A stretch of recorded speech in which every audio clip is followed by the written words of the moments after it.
OBC certificate யாருக்கெல்லாம் கிடைக்கும் யாருக்கெல்லாம் கிடைக்காது அப்படிங்கிற கிளாரிட்டி இல்லாமயே நிறைய பேர் இருக்காங்க. ஸோ அதை பத்தி டீடைல்ஸ் சொல்றது தான் இந்த வீடியோ.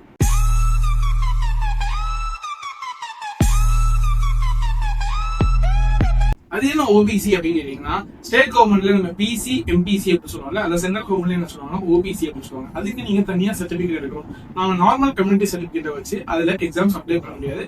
ஓபிசிக்கு தனியா சர்டிபிகேட்ஸ் எடுத்தே ஆகும். ஸோ இந்த ஓபிசில பாத்தீங்கன்னா 2 லேயர்ஸ் இருக்கு. கிரீமி லேயர், நான் கிரீமி லேயர் அப்படின்னு சொல்லுவாங்க. அது என்னப்பா கிரீமி லேயர் நான் கிரீமி லேயர்னா, பணக்காரன் கிரீம் கேக் சாப்பிடுவான், ஏழை நான் கிரீம் கேக் சாப்பிடுவோம் அப்படின்னு வச்சுக்கோங்க.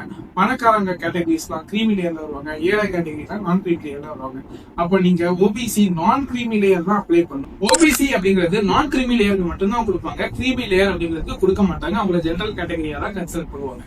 ஓபிசி சர்டிபிகேட் வாங்குறதுக்கு என்னதான் எலிஜிபிலிட்டி அப்படின்னு கேட்டீங்கன்னா, உங்களோட இன்கம் 8 லட்சத்துக்கு கீழே இருக்கணும். அதாவது இன்கம் அப்படின்னா சேலரி அண்ட் அக்ரிகல்ச்சர் இன்கம் கிடையாது. அதாவது உங்களுக்கு சம்பளம் மூலமாவோ இல்லாட்டி விவசாயம் மூலமா வர இன்கம் கால்குலேட் பண்ணக்கூடாது. இது நிறைய கவர்மெண்ட் ஆபீசர்ஸ்க்கே தெரியல. இதுதான் பெரிய ப்ராப்ளம். ஏன்னா நீங்க ஓபிசி சர்டிபிகேட் அப்ளை பண்ணும்போது இன்கம் சர்டிபிகேட் கேட்பாங்க. அப்படி இல்லைன்னா நீங்க கவர்மெண்ட் எம்ப்ளாயிஸா இருந்தாங்கன்னா லாஸ்ட் 3 மந்த்ஸோட சேலரி ஸ்லிப் கேட்பாங்க. இதை பார்த்து நிறைய பேர் நினைப்பாங்க, எங்க அப்பாவுக்கு 1 லட்சம் ரூபாய் சம்பளம் வருது, அப்போ எங்களுக்கு இது அப்ளை பண்ண முடியாது போல அப்படின்னு நினைச்சு நிறைய பேர் அப்ளை பண்ணாமலே இருக்காங்க. இதுல சேலரி அண்ட் அக்ரிகல்ச்சர் இன்கம் கிடையவே கிடையாது. நல்லா நோட் பண்ணி வச்சுக்கோங்க. அப்ப இன்கம் வேற எதுனா சேர்ப்பாங்க அப்படின்னு கேட்டீங்க அப்படின்னா, நீங்க வீட வாடகை வச்சிருப்பீங்க, ஏதோ பிசினஸ் பண்றீங்க அப்படின்னு வச்சுப்போம். அந்த வருமானம் உங்களுக்கு 8 லட்சத்துக்கு மேல தாண்டினா மட்டும்தான் சேர்ப்பாங்க. தவிர salary and agriculture not included. தெளிவா வச்சுக்கோங்க. இதுல நல்லா நோட் பண்ண வேண்டிய விஷயம் என்னன்னா, ஓபிசி அப்படிங்கிறது உங்களோட பேரண்டோட இன்கம் மட்டும்தான். உங்களுக்கு என் ஹஸ்பண்ட் லட்ச லட்சமா சம்பாதிக்கிறாரு அப்படின்னா அது கணக்கு வராது. இல்ல என் ஒய்ஃப் லட்ச லட்சமா சம்பாதிக்கிறேன் அதுவும் கணக்கு வராது. இல்ல நான் லட்ச லட்சமா சம்பாதிக்கிறேன் அப்படின்னாலும் அது கணக்கு வராது. உங்களோட பேரண்ட்ஸோட இன்கம் மட்டும்தான் இதுல கன்சல்ட் பண்ணுவாங்க. வேற யாரோட இன்கம் இதை கன்சல்ட் பண்ண மாட்டாங்க. நான் சொல்லியிருப்பேன், இன்கம் 8 லட்சத்துக்கு கம்மியா இருக்கிறவங்க தான் நான் கிரீமி லேயர் வாங்க முடியும், மத்தவங்க வாங்க முடியாது சொல்லியிருப்பேன். வரைக்கும் 3 கன்சிக்யூட்டிவ் இயர்ஸ்க்கு நீங்க 8 லட்சத்துக்கு மேல லாபம் பாத்தீங்கன்னா மட்டும்தான் நீங்க கிரீமி லேயர்ல வருவீங்க. அப்படி இல்லைன்னா நீங்க நான் கிரீமி லேயர்ல தான் வருவீங்க. வேற யாருக்கெல்லாம் ஓபிசி சர்டிபிகேட் கிடைக்காது அப்படின்னா, ஃபாதர் ஆர் மதர், அப்பா இல்லாட்டி அம்மா, அந்த 2 பேர்ல யாராவது ஒரு ஆள் குரூப் ஏ கேட்டகரியில செலக்ட் ஆயிருந்தாங்க அப்படின்னா அவங்களோட பசங்களுக்கு ஓபிசி சர்டிபிகேட் கிடைக்காது. இன்னொரு செகண்ட் கிரைட்டீரியா இருக்கு. ஃபாதர் அண்ட் மதர், அப்பாவும் சரி அம்மாவும் சரி 2 பேருமே குரூப் பி கேட்டகரியில செலக்ட் ஆயிருப்பாங்க அப்படின்னா அவங்க பசங்களுக்கு கிடைக்காது.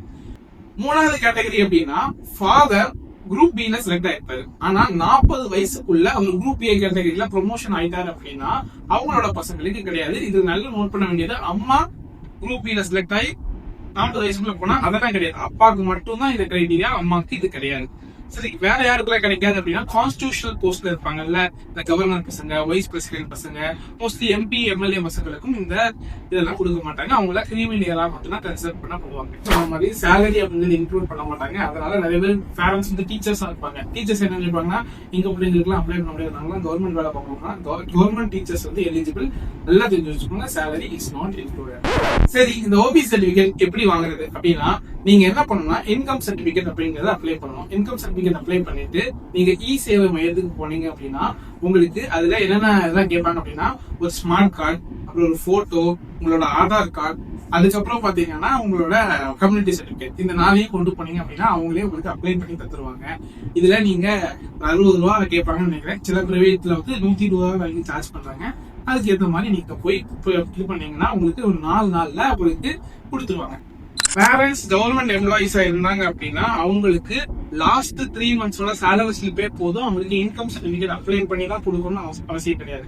நீங்க சேலரி ஸ்லிப் கேட்கறதுனால நிறைய பேர் பயந்துருவாங்க. அதனாலதான் நிறைய பேர் இந்த இ சேவை மெத்தட் கன்ஃபியூஷன் அப்படிங்கிறது கிரியேட் ஆகுது. இங்க சேலரி ஸ்லிப் நீங்க கொடுத்தா போதும். அது கூட சேர்த்து உங்க பேரண்ட்ஸோட பேன் கார்டை நீங்க கொடுக்கணும்.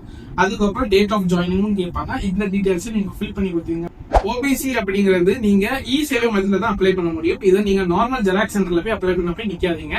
ஒருவேளை நீங்க அப்ளை பண்றா வீட்டுக்குள்ள போஸ்ட் எல்லாம் வராது. நீங்க தான் போய் ஒரு வாரத்துக்கு அப்புறம் போய் கேட்கணும். மோஸ்ட்லி 4 நாள்ல கொடுத்துருவாங்க. நீங்க ஒரு வாரம் கழிச்சு நீங்க போய் கொடுத்தீங்கன்னா அவங்க ரிட்டர்ன் உங்களுக்கு ஒரு பிரிண்ட் போட்டு தருவாங்க. அதை நீங்க வச்சுக்கோங்க.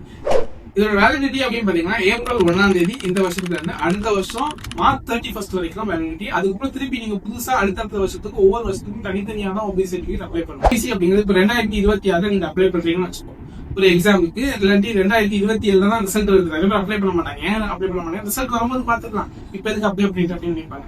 2026 ஒரு எக்ஸாமுக்கு நோட்டிபிகேஷன் கொடுக்குறாங்க. அந்த ரிசல்ட் பாத்தீங்கன்னா 2027 தான் வருது அப்படின்னு வச்சுப்போம். நம்ம என்ன நினைப்போம், 2027 ஓபி சர்டிபிகேட் வாங்கிப்போம். எதுக்கு இப்போ வாங்கணும் அப்படின்னு நினைப்பீங்க. சில எக்ஸாம்ஸ்ல என்ன பண்ணுவாங்கன்னா டாக்குமெண்ட் வெரிஃபிகேஷன் அப்போ நீங்க எக்ஸாம் அப்ளை பண்ணும்போது ஓபிசில இருந்தீங்களா அப்படிங்கிற ஒரு கொஸ்டினே கேட்பாங்க. அப்ப நீங்க மாட்டிப்பீங்க. அதனால எக்ஸாம் அப்ளை பண்ணும்போது ஒரு ஓபிசி வாங்கிக்கோங்க, ரிசல்ட் வரும்போது ஒரு ஓபிசி வைக்க 2 வருஷத்துக்குள்ள ஓபிசி இருக்கிறது கட்டாயம் தெரிஞ்சு வச்சுக்கோங்க. இல்லாட்டி அதுவுமே ரிஜெக்ட் ஆயிடுச்சுன்னா நம்மளுக்கு மன உளைச்சலா போயிடும். இன்னொரு டவுட் வரலாம், ஓபிசி எனக்கு ஒரே நாள்ல கொடுங்க, எனக்கு ரிஜெக்ட் நாளைக்கு இன்டர்வியூ இருக்கு எனக்கு தாங்க அப்படின்னு கேட்டீங்கன்னா அப்படியும் வாங்கலாம். ஆனா அதுக்கு நீங்க பல ரிஸ்க் எடுக்கலாம்.